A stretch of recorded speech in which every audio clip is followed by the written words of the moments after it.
Hey, ¿qué tal, fíjate? Hey, lo que estamos hablando es en forma de historia, cultura general, ningún ataque ni discriminación, ingeniero, ¿verdad que sí? A ninguna No, no. religión, ¿de acuerdo? Eso en sentido general lo que establece es el Génesis con Abraham, y luego Éxodo, Levítico, Número, Deuteronomio, Josué, Entonces, Jueces, con el pueblo de Israel, sí, así en forma general. Porque yo sé, yo estudio la Biblia, y yo sí. estudio la Biblia que es diferente. Entonces yo me quedé en la guerra de los 6 días. Luego entonces viene el día de Yom Kippur, que es el día más importante de los judíos, Sigue que siendo, eso empezó en el sistema del santuario, ujú, en Éxodo 25:8, a partir de ahí empieza el tema del santuario, sí, el Yom Kippur, el día de la expiación, el el día de la día expiación. santo, pues bueno, era súper santo, por así decirlo, porque era un día súper especial donde el sacerdote, no, el sumo sacerdote entraba al lugar santísimo, en Correcto. representación de Jesucristo, cuando entra a la derecha del Padre, Sí, cuando hablamos del para judaísmo, expiar los pecados de todo el pueblo, sí, cuando inclusive hablamos del judaísmo, el judaísmo estudia el Torá. la El Torah. Torah mayormente son los 5 libros del Sí, Pentateuco. la Torah. Por eso que ellos no ven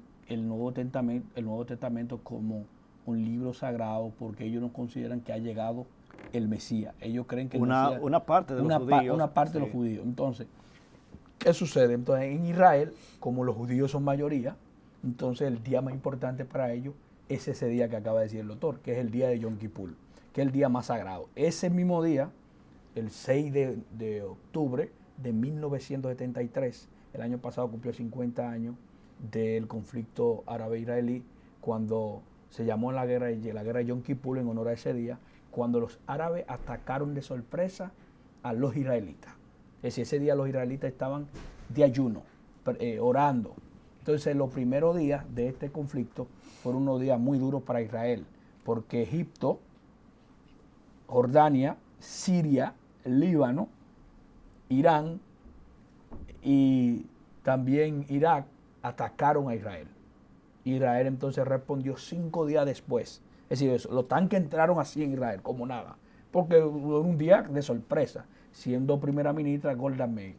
Y Golda Meir dio un discurso y dijo, el enemigo entró atacando a nosotros en el día más importante de nuestra historia. Nosotros vamos a vengar ese día como nunca en la historia.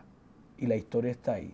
5 días después, el ministro de Defensa, el jefe del Irgun, Moshe Dayan, el hombre del parche, que tenía un parche en los ojos, entonces empezó el bombardeo de Israel en contra de los enemigos, humilló a los enemigos.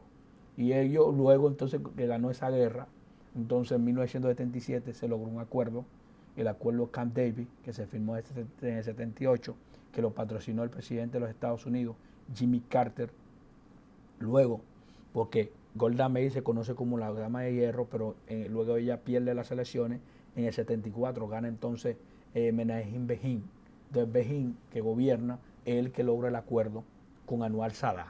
Anwar Sadat siendo el presidente de Egipto, entonces Israel, que tenía la península de Sinaí, que tomó el Alto del Golán, que todavía lo tiene, y le entrega la península de Sinaí a, Egipto. a Egipto, y Egipto reconoce a Israel como un Estado. Pero eso le costó a Israel, Primer país árabe, primer país árabe que reconoce Egipto, a Israel como un país independiente, es decir, y le como un costó Estado. Le costó la retirada de de la la Liga Liga Árabe. Árabe. Pero ¿qué pasó, líder?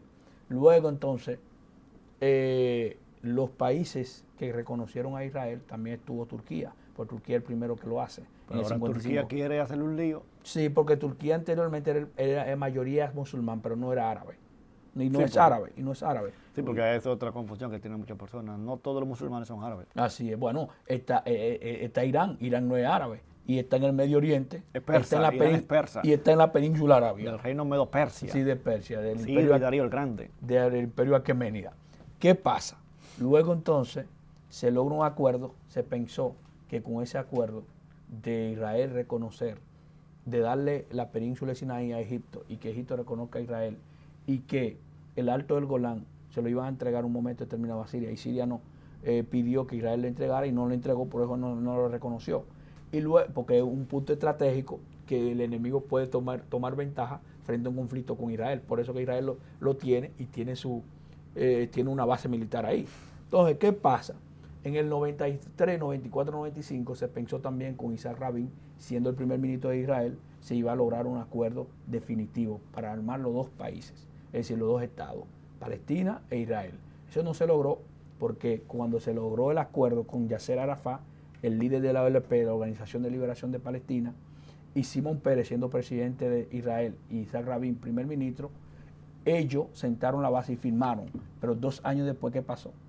Asesinan a Isaac Rabin, un nacionalista judío. De todos los acuerdos vuelven para atrás. Pero ellos tuvieron un premio Nobel, porque eso fue el acuerdo de Oslo, allí en Noruega. Entonces, todos esos acuerdos se mandaron para atrás porque cuando se logra un acuerdo aparece un intruso, alguien que está en contra de eso. Luego gana un nacionalista judío, que es Netanyahu, que está dirigiendo el gobierno más nacionalista de la historia de Israel. Por eso que hoy nosotros estamos viendo este conflicto, porque los nacionalistas judíos no creen que debe existir un Estado palestino, ni están de acuerdo con eso. Y son los moderados que lo creen, pero es que los moderados no están en el poder. Y los que están en el poder, esos son los que están teniendo el poder hoy. Los israelitas le han entregado el poder a ellos. Entonces, que son al grupo de Netanyahu y ese grupo nacionalista. Vamos a dejarlo ahí, pero hay que recordar que Israel elimina al líder de Hamas, Yahya Sinwar. Se puede esperar que va a tener el poder ahora el hermano de Yahya Sinwar, que se llama Mohamed Sinwar. El conflicto va a seguir hasta que no se haga una resolución en las Naciones Unidas que garantice la estabilidad de la región, la liberación de los rehenes y un alto al fuego definitivo. Nos vemos el próximo sábado cuando el reloj marca las 7.